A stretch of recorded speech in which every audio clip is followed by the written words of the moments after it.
You want your presentations to be more effective? I got an idea.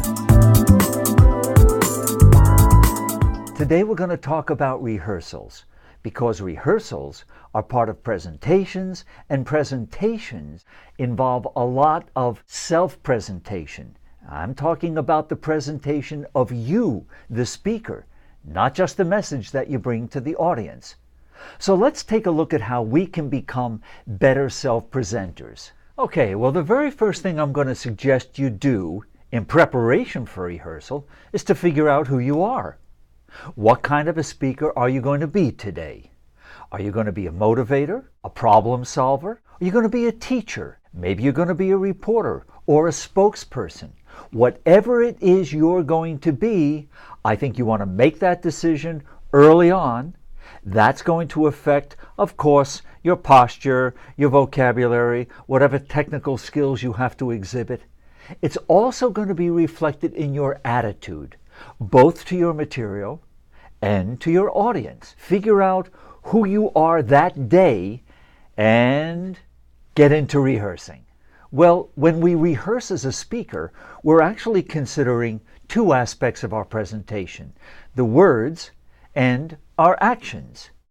When we rehearse our words, to be most effective, we have to do it out loud. We can't just mumble the words under our breath as we're reading our script or our presentation or our speech. That isn't going to work. We actually should say them out loud, even if we're in a room like I am by myself. I actually have to deliver that script or that speech as if I had an audience. Now, why do you want to do that? You want to do that because you want to say the words so that they don't come as a surprise when you say them to the audience. And importantly, you want to feel the words. You want to feel the words come out of your mouth. You want to feel the words intuitively, intellectually, emotionally. How do those words feel to you? Is that how you want your audience to feel? Do some of your words feel uncomfortable? Have you chosen certain words to represent you that once you say them, you're just not so comfortable saying them? It's possible you've done that. So I suggest you keep in mind that some of the words that we write simply aren't going to say well. It's just not the same thing saying some of these erudite words as it is reading them and thinking, oh wow, that's really terrific. You want to be careful about that. If a word doesn't sound right when you say it, change it. You're not locked into it. I found a word called establishmentarian. Establishmentarian. Now, let's say I decided to use that. Let's just say that I thought that was a great word to use, establishmentarian. But when I said it, when I spoke it, when I was rehearsing, I decided, oh, that was pretty awful. So I pick up my thesaurus, which I really think you ought to have handy when you're writing, and when you're rehearsing especially. Keep that thesaurus handy. And I found a good substitute was conventional. Now, I feel a lot better saying conventional than establishmentarian. What do you think? You see, it's that kind of thing that you want to be aware of as you're rehearsing, and therefore a good reason to rehearse. You want to check yourself, your words, how they feel. How do those words sound?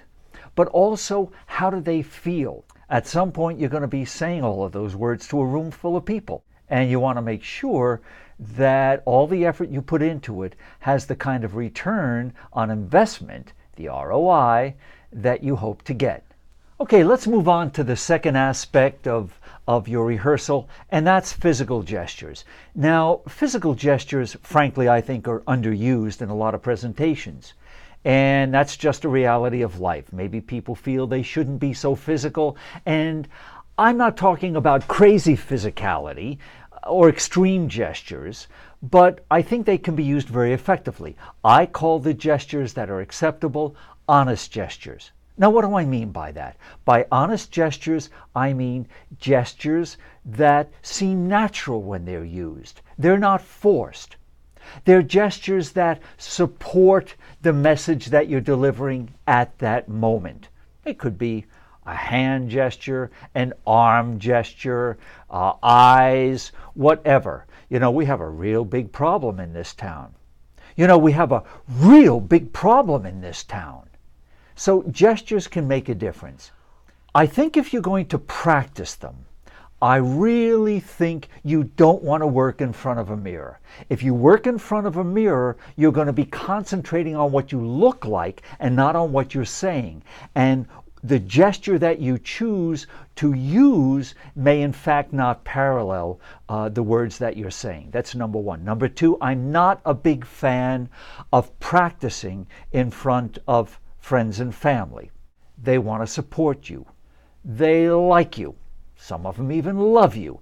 But the reality is you may not get the kind of feedback that you really want. If you're going to practice physical gestures and you want to get some idea of how you look, if you can beg, borrow, or steal, well, not steal, a video camera, that's a really good thing to do.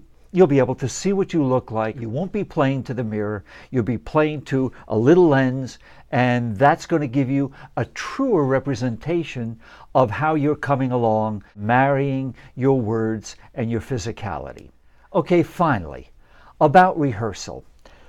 Don't rehearse your presentation to death. Don't keep rehearsing it until all the spontaneity is wrung out of it. Keep it fresh. Rehearse it, make sure you're comfortable with it, do the word checking that I suggested. If you want to check your physicality, your gestures, do it with a video camera, then let it go. Let it be done. It's okay to be done with it. It's kind of like giving your book to an editor. When it's done, it's done. And it's probably done before you stop rehearsing it. Well, I hope you got something good out of this show. Rehearse, just don't rehearse it to death.